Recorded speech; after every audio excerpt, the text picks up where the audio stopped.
கடந்த 17ஆம் தேதி தமிழகத்துல திமுகவிற்கு எல்லா மாவட்டத்திலையும் வச்சு கஞ்சி காய்ச்சிருக்காங்க. திமுக ஆட்சி இனி வரவே வராதுன்றதற்கு திராவிட சுழியா பிள்ளையார் சுழியா 17ஆம் தேதி அமைஞ்சிருக்கு. 17ஆம் தேதி தமிழகம் முழுக்க என்ன நடந்தது, திமுகவை உலுக்கிய சம்பவம் என்ன, கஞ்சி காய்ச்சினதா சொல்றீங்க, அப்படி என்னப்பா பண்ணீங்க அப்படின்னு நீங்க கேக்குறீங்களா? வாங்க பாத்திரலாம். முடிஞ்சிருச்சுன்னு சொன்ன அவ்வளவுதான்.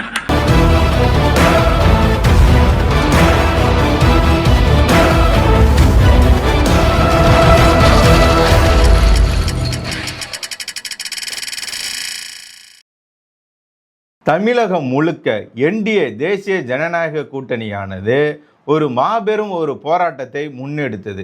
எதற்காக அப்படின்னு பார்த்தா, பெண்களுக்கு எதிராக நடக்கக்கூடிய பாலியல் குற்றங்கள், குற்றச்சாட்டுகள், கட்டுக்கடங்காத போதைப்பொருள் புழக்கம், அது மட்டும் இல்லாமல் சட்ட ஒழுங்கு பிரச்சனை, இதெல்லாம் மையமாக வைத்து என்டிஏ கூட்டணி தமிழகம் முழுக்க திமுக ஆட்சிக்கு எதிராக, திமுகவிற்கு எதிராக மாபெரும் போராட்டத்தை முன்னெடுத்தனர்.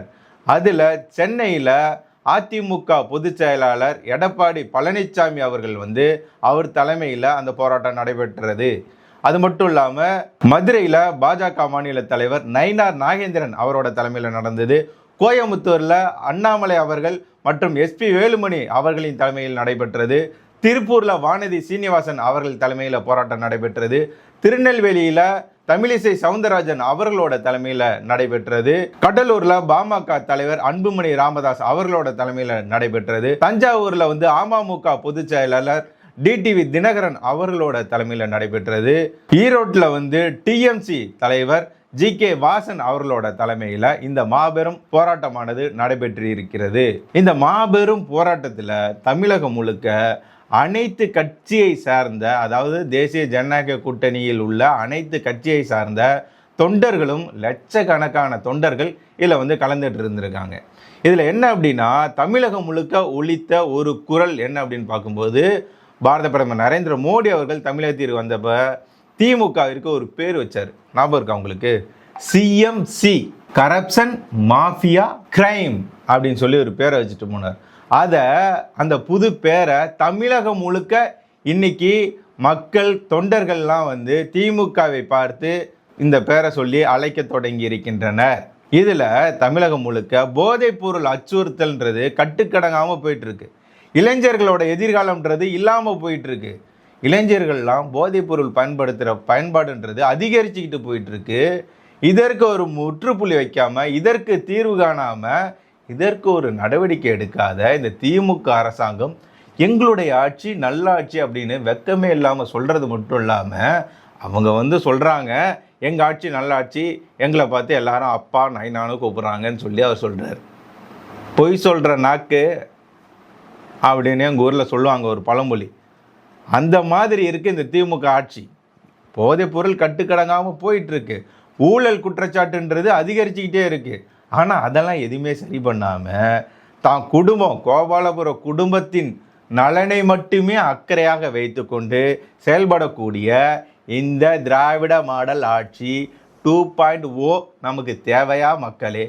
இது ஒன்றே நம்மளால் தாங்க முடியலன்னு இருக்கும்போது மீண்டும் வரப்போகிறது திராவிட மாடல் 2.0 வந்துன்னா அவங்களால் தாங்க முடியாது அப்படின்றாரு. ஆமாம், கொரோனா மாதிரி, கொரோனா முதல் அலைக்கே நம்மளால் தாங்க முடியல, அடுத்த அலைன்னு நம்ம என்ன மனுஷன் தானே நம்மளாம்?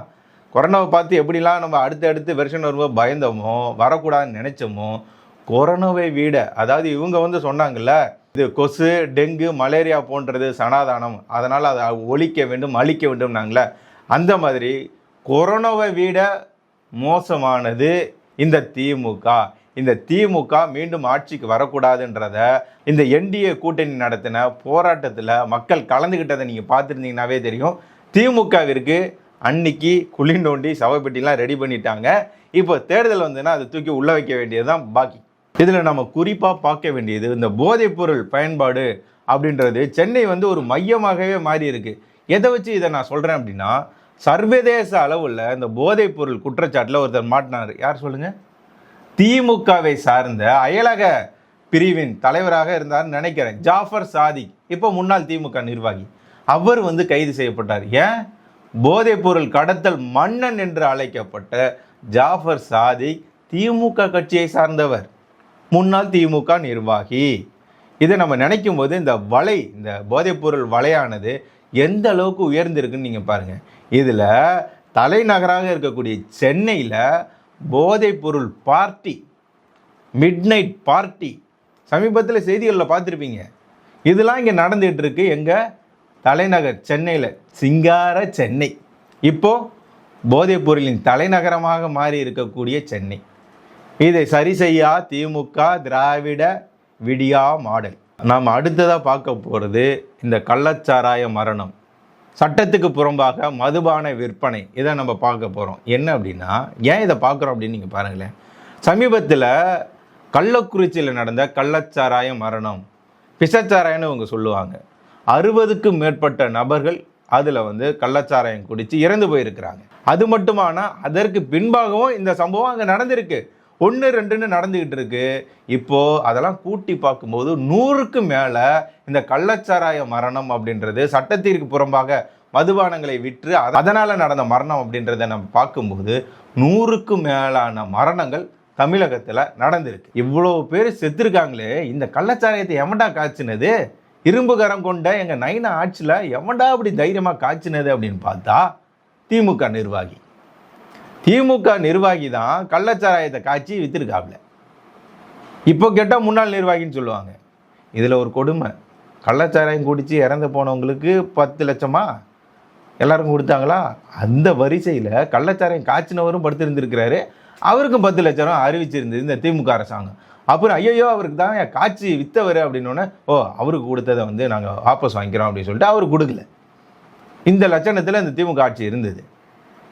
இப்போ என்ன அப்படின்னா, கள்ளச்சாராயம் விற்கிறது யார் அப்படின்னா திமுக நிர்வாகியாக இருந்தவர், இருக்கிறவர், அந்த மாதிரி வச்சுக்கோங்களேன், ஏதோ ஒன்று. ஆனால் திமுகவை சார்ந்த ஆளுங்கட்சியை சார்ந்தவராக இருந்திருக்கிறாரு. இதனால் பொதுமக்களுக்கு என்ன ஒரு கேள்வி அப்படின்னா, இந்த கள்ளச்சாராய இந்த வலையமைப்புன்றது எவ்வளோ பெரிய வளர்ச்சியில் இந்த திமுக ஆட்சியில் இருந்திருக்கு. இதில் இந்த கட்சியும் பின்புலத்தில் பாதுகாக்குதா அவங்கள அப்படின்ற கேள்வியும் பொதுமக்கள் மத்தியில் இருக்குது. அப்படின்றத சமூக வலைதளங்களில் நீங்கள் பார்த்தீங்கன்னாவே தெரியும். ஒன்றும் இல்லைங்க, நீங்கள் அந்த ஊரில் போய் விசாரிங்க, இந்த கட்சிக்கும் அந்த சம்பவத்துக்கும் காட்சி விற்பவருக்கும் என்ன தொடர்பு அப்படின்னு சொல்லி நீங்கள் கேளுங்களேன், அவங்க என்ன சொல்கிறாங்கன்னு பாருங்கள். இந்த போதைப்பொருள் பயன்பாடுன்றது, போதைப்பொருள் இந்த விற்கிறது எல்லாமே நம்ம பார்க்கும்போது கட்டுக்கடங்காமல் போயிட்டு இருக்குன்றது நமக்கு தெரிஞ்சாலும், இன்னொரு பக்கம் பாருங்களேன், இந்த சட்டம் ஒழுங்குன்றது எப்படி இருக்குது அப்படின்னா, காவல்துறையினரையே கத்தியை காட்டி மிரட்டக்கூடிய சம்பவம்லாம் நம்ம பார்த்துக்கிட்டு இருக்கோம். காவல் நிலையத்துக்குள்ளே போய் காவலரை தாக்கிய சம்பவம் மதுரையில் நடந்ததாக சமீபத்தில் செய்திகளில் பார்த்தோம். இதே மாதிரியான சம்பவம் கோயம்புத்தூர், திருநெல்வேலி, திருச்சி போன்ற மாவட்டங்கள்லையும் இதே மாதிரி சம்பவம் நடந்ததா செய்திகளில் நம்ம பார்த்துக்கிட்டு இருக்கோம். இதில் இருந்து என்ன தெரியுது? குற்றவாளிகளுக்கு திமுக ஆட்சியில் காவல்துறையை பார்த்தா பயம் இல்லைன்றது நமக்கு தெரியுது. காவலர்களையே மிரட்டக்கூடிய சம்பவம்ன்றது இப்போ நாளுக்கு நாள் அதிகரித்து வர்றது மட்டும் இல்லாமல், பெண்களுக்கான பாதுகாப்பு இருக்கா இல்லையான்றது பெரிய கேள்வி. அதை அடுத்ததாக நம்ம பார்ப்போம். காவல்துறையை சார்ந்த பெண்களுக்கே பாதுகாப்பு இல்லை, அவங்கக்கிட்டேயே இந்த மாதிரியான அத்துமீறல்லாம் நடந்துகிட்டு இருக்கு. அவங்களையே மிரட்டக்கூடிய, அடிக்கக்கூடிய, குற்றவாளிகள் மிரட்டி அடிக்கக்கூடிய சம்பவம்லாம் திமுக ஆட்சியில் நடந்துகிட்டு இருக்கு அப்படின்றத நம்ம பார்த்துக்கிட்டு இருக்கோம். இதெல்லாம் நம்ம பார்க்கும்போது திமுகவின் இந்த இரும்புகரம்லாம் நான் சொல்ல விரும்பல, அந்த கையாலாகாத தனத்தை வெளிப்படையாகவே காட்டுது. குற்றவாளிகளுக்கு இந்த ஆட்சியை பார்த்தா பயம் இல்லை. அதனால தான் மோடி அவர்கள் தமிழகம் வந்தப்போ சொல்லியிருந்தார், மக்களே குற்றவாளிகள் பார்த்து நடுங்கக்கூடிய, ஊழல் செய்பவர்கள் நடுங்கக்கூடிய ஆட்சி வேணுமா, இல்லை அவங்கள பார்த்து மக்கள் நடுங்கக்கூடிய ஆட்சி வேணுமா, எந்த ஆட்சி வேணும், பாதுகாப்பான ஆட்சி வேணுமா, இல்லை குற்றவாளிகள் தைரியமாக சுத்தக்கூடிய ஆட்சி வேணுமா அப்படின்னு சொல்லிலாம் கேட்டிருந்தார். அதனால் நீங்கள் நல்ல ஒரு முடிவு எடுப்பீங்க அப்படின்னு கூட சொல்லிட்டு போனார். இப்போ பாருங்களேன், இந்த சம்பவத்தெல்லாம் நீங்கள் பாருங்கள், திமுக ஆட்சியில் குற்றவாளிகள்லாம் எப்படி தவுலத்தாக சுற்றிட்டு இருக்கானுங்க அப்படின்றத நீங்கள் பாருங்கள். அடுத்ததாக நம்ம பார்க்க போகிறது பெண்களின் பாதுகாப்பு, பாலியல் குற்றச்சாட்டு. இது பெண்களுக்கு மட்டுமானு பார்த்தா குழந்தைகளுக்கு, முதியவர்களுக்கு, எல்லாருக்கும் பாலியல் சீல்டுன்றது, பாலியல் அத்துமீறல்ன்றது நடந்துகிட்டு இருக்கு. அண்ணா யூனிவர்சிட்டியில் வச்சு திமுக முன்னாள் நிர்வாகி ஞானசேகரன்ற ஒரு நபர் பாலியல் அத்துமீறல் பண்ணதை நம்ம பார்த்துருந்தோம். கிருஷ்ணகிரியை சார்ந்த 2.5 வயசு குழந்தைக்கு பாலியல் துன்புறுத்தல் பண்ணி உடம்புல பல காயங்களோட அந்த குழந்தை இறந்தே போயிருந்தது. அது மட்டும் இல்லாமல் அண்ணா நகரில் 10 வயசு பெண் குழந்தை பாலியல் வன்கொடுமைக்கு உள்ளாக்கப்பட்டது சம்பவம் தொடர்பாக காவல்துறையினர் விசாரணை மேலேயே கடுமையான விமர்சனத்தை வச்சிருந்தது நீதிமன்றம். இப்போ கூட நீங்கள் பார்த்துருப்பீங்க, விளாத்திக்குளத்தில் 12வது படிக்கக்கூடிய ஒரு மாணவி உடல் பயங்கரமாக சிதைக்கப்பட்டு படுகாயங்களுடன் தாக்கப்பட்டு இறந்திருக்கக்கூடிய இந்த சம்பவம் தமிழகத்தையே உலுக்கி இருக்கு. இவ்வளவு சம்பவம் நடந்திருக்கு இந்த திமுக ஆட்சியில் தான். ஆனால் கொஞ்சம் கூட கூசாம எங்கள் ஆட்சியில் தான் பெண்களுக்கு பாதுகாப்பு இருக்குது, இந்தியாவிலேயே பெண்களுக்கு பாதுகாப்பான மாநிலம் அப்படின்னா தமிழ்நாடு தான் சொல்கிறார்.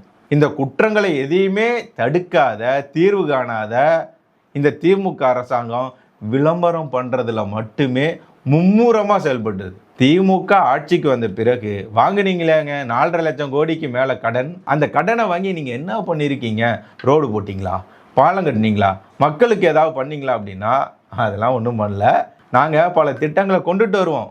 திட்டத்தை கொண்டுட்டு வந்து அப்போ நடைமுறைப்படுத்தி மக்களுக்கு சேவை பண்ணீங்களா? திட்டத்தை கொண்டுட்டு வருவோம், அதுக்கு ஒரு பேர் வைப்போம், அந்த பேரை வச்சுட்டு திட்டத்துக்கு நாடு முழுக்க விளம்பரமாக பண்ணுவோம், அதுக்கே செலவாகி போச்சுங்க. இப்போது திட்டத்தை அறிவிக்கிறதுக்கு மட்டுமே வாங்கின கடன்லாம் செலவாகி போச்சு. நீங்கள் மீண்டும் ஓட்டு போட்டு ஜெயிக்க வச்சிங்கன்னா தான் அந்த திட்டத்துக்கெல்லாம் செலவழிக்கிறதுக்கு மீண்டும் கடன் வாங்குவோம் நாங்கள் அப்படின்ற சூழ்நிலையில் இந்த விளம்பர மாடல் அரசு, விடியா மாடல் அரசு நின்றுட்டு இருக்கு. இப்போ கையேந்தி நின்றுட்டு இருக்கு. ஐயா, நீங்கள் ஓட்டு போட்டிங்கன்னா மீண்டும் இந்த 10 லட்சம் கோடிங்கிறத மேலே அதிகமாக கொண்டுட்டு போய் எங்கள் திட்டங்கள் எல்லாம் இன்னும் மக்கள்கிட்ட கொண்டுட்டு போய் சேர்ப்போம் அப்படின்னு சொல்லி நின்றுட்டு இருக்கு. இதுக்கெல்லாம் ஒருபடி மேலே போய் இன்னொரு சம்பவத்தை பார்ப்போமா? இந்த திமுக ஆட்சிக்கு வந்த போது ஒரு படம் வந்ததுங்க, ஜெய் பீம் அப்படின்னு சொல்லி. தமிழக முதல்வர் ஸ்டாலின் அந்த படத்தை போய் பார்த்துட்டு கண்ணீர்லாம் குளம் மாறி கண்ணு தண்ணியோட நின்று அவர் கண்ணீர் தழும்ப சொன்னார், இதெல்லாம் நடக்கவே கூடாது, ரொம்ப வேதனையாக இருக்குது அப்படின்னார். ஆனால் திமுக ஆட்சிக்கு வந்த பிறகு லாக்அப் டெத் மரணம் அப்படின்றது 30க்கும் மேற்பட்ட மரணங்கள், லாக்அப் டெத் மரணங்கள் நடந்திருக்கு. அஜித் குமார் சிவகங்கையை சார்ந்தவர், சமீபத்தில் ஒரு சம்பவம் நடந்ததா? இதெல்லாம் ஏங்க இவங்களோட ஆட்சியில் தான் இந்த பட்டியல் இனத்தவர்னு இவங்க சொல்கிறாங்கல்ல, அவங்க 4 பேர் கடந்த 2 மாதத்துலேயே 4 நபர்கள் இளைஞர்கள் இறந்துருக்கிறாங்க லாக்அப் டெத் மரணத்தில். இதுக்கெல்லாம் ஒரு உதாரணம் ஒன்று சொல்லட்டுமா?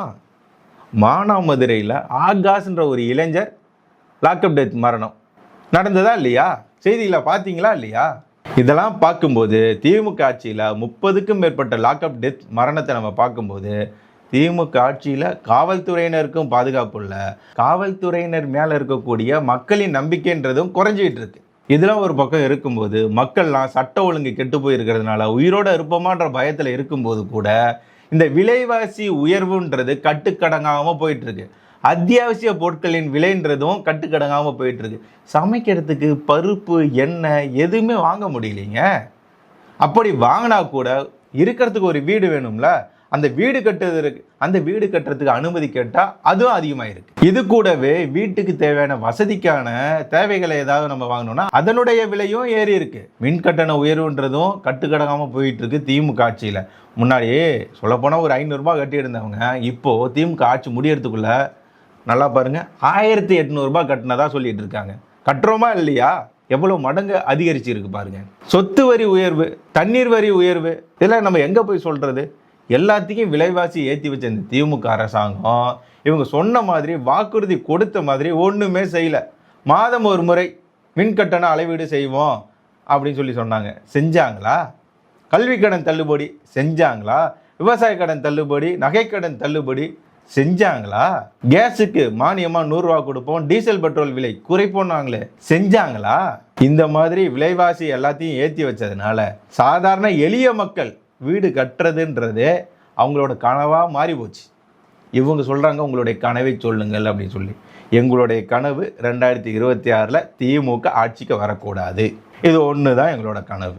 திமுக ஆட்சிக்கு வந்ததுனால எளிய மக்கள் வீடும் கட்ட முடியல. இந்த போதைப்பொருள் பயன்பாடுன்றது, இந்த கள்ளச்சாராய மரணம்ன்றது, இதெல்லாம் அதிகமாக யார் பாதிக்கப்பட்டிருக்காங்க அப்படின்னா எளிய நடுத்தர மக்கள் தான் இதில் அதிகமாக பாதிக்கப்பட்டது. இதன் காரணமாகவே பொதுமக்கள்லாம், தொண்டர்கள்லாம் பெரிய அளவில் லட்சக்கணக்கில் இந்த என்டிஏ கூட்டணி நடத்தின போராட்டத்தில் திமுகவிற்கு எதிராக கலந்து கொண்டார்கள். அவங்க வச்ச முழக்கம் சிஎம்சி, கரப்ஷன் மாஃபியா கிரைம், இந்த கட்சி இந்த கூட்டணி மீண்டும் ஆட்சிக்கு வந்துடக்கூடாது அப்படின்றத ஒருமித்த குரல்ல உறக்க சொல்லி இருக்கிறாங்க. பல லட்சக்கணக்கான தொண்டர்கள் கலந்துட்டு இருந்திருக்கிறாங்க. இதுல இருந்து என்ன தெரியுது அப்படின்னா, இந்த திமுக ஆட்சிக்கு மேல கடும் கோபத்தில் மக்கள் இருக்கிறாங்க. திமுக ஆட்சி இந்த 5 வருடம் திமுக செய்த இந்த கொடுமை இருக்குல்ல, அதெல்லாம் பொறுத்து கொள்ள முடியாமல் ஊழல் குற்றச்சாட்டு, சட்ட ஒழுங்கு பிரச்சனை, போதைப் பொருள்ன்றது கட்டுக்கடங்காமல் போயிட்டு இருக்கிறது, பலவிதமான மரணங்கள், இதெல்லாம் பார்த்து பொறுத்து கொள்ள முடியாம மக்கள்லாம் தன்னெழுச்சியாக தானாக வந்து இந்த என்டிஏ கூட்டணி நடத்தக்கூடிய போராட்டங்கள்ல ஆர்ப்பாட்டங்கள்ல தன்னையும் இணைத்து கொண்டு மாபெரும் ஒரு திமுகவிற்கு எதிரான மாபெரும் ஒரு சக்தியாக திமுகவை அழிக்க உருவெடுத்திருக்கிறாங்க. இந்த ஆர்ப்பாட்டங்கிறது போராட்டங்கிறது இன்னும் ஒரு 36 நாள் தான் இருக்கு. தமிழக மக்களுக்கு விடுதலை கிடைக்க, யாருக்கிட்ட இருந்து? திமுக ஆட்சியிலிருந்து, திமுக கட்சியிலிருந்து விடுதலை கிடைக்க போகுது. அந்த மாதிரி மீண்டும் திமுக ஆட்சிக்கே வர முடியாத சூழ்நிலை. நான் சொன்ன மாதிரி பெட்டிலாம் போட்டாங்க, குழிலாம் தோண்டிட்டாங்க. இந்த தேர்தல் முடிவு வருதில்ல, மே மாதம் அன்னைக்கு அந்த தேதியில் எடுத்து உள்ளே வச்சு மண்ணு போட்டு மூடி ஒரு பூவா எருக்கம்பூ வச்சு மேலே வச்சுருவாங்க. அதுதான் நடக்க போகுது திமுக கூட்டணிக்கு. இந்த திமுக குடும்பம் தானே முக்கியம்னு நினைக்கிது. அதனால் குடும்பத்தை பார்த்துக்கிட்டு வீட்லேயே இருக்கட்டும் இந்த கட்சி. அதனால் மக்களுக்கு இது தேவையில்லை. மக்களுக்கு தேவை பாதுகாப்பு, பெண்களுக்கு பாதுகாப்பு, ஒரு நல்ல ஆட்சி, சட்ட ஒழுங்கை கட்டுப்பாட்டில் வச்சுருக்கணும், போதைப் பொருள்ன்றது இல்லாமல் இருக்கணும், ஊழல் லஞ்சம்ன்றது இல்லாமல் இருக்கணும், வளர்ச்சின்றது இருக்கணும். தமிழ்நாடு மொத்தமாக அமைதி பூங்காவாக இருக்கணும். எதுவுமே இல்லை, எதுவுமே செய்யலை. வந்ததுலேருந்தே மின்கட்டண உயர்வு, அத்தியாவசிய பொருட்களின் விலை உயர்வு எல்லாத்தையும் பண்ணியிருக்கக்கூடிய இந்த திமுக, சொன்னதை எதையுமே செய்யாத இந்த திமுக, உங்கள் குடும்பம் தானே முக்கியம், வாரிசு கட்சி தானே, வாரிசு தானே, அதனால் உங்கள் குடும்பத்தை பார்த்துட்டு புள்ளக்குட்டியை பார்த்துட்டு நீங்கள் இருங்க ஐயா, எங்கள் தமிழ்நாட்டை நாங்கள் பார்த்துக்கிறோம், எங்களுக்கு விடுதலை கிடைக்கணும். மக்களே முடிவு பண்ணிட்டீங்களே, என்டிஏ கூட்டணி இங்கே ஆட்சி அமைக்கணும். நன்றி, விடுதலை கிடைக்கட்டும். ஜெய்ஹிந்த்.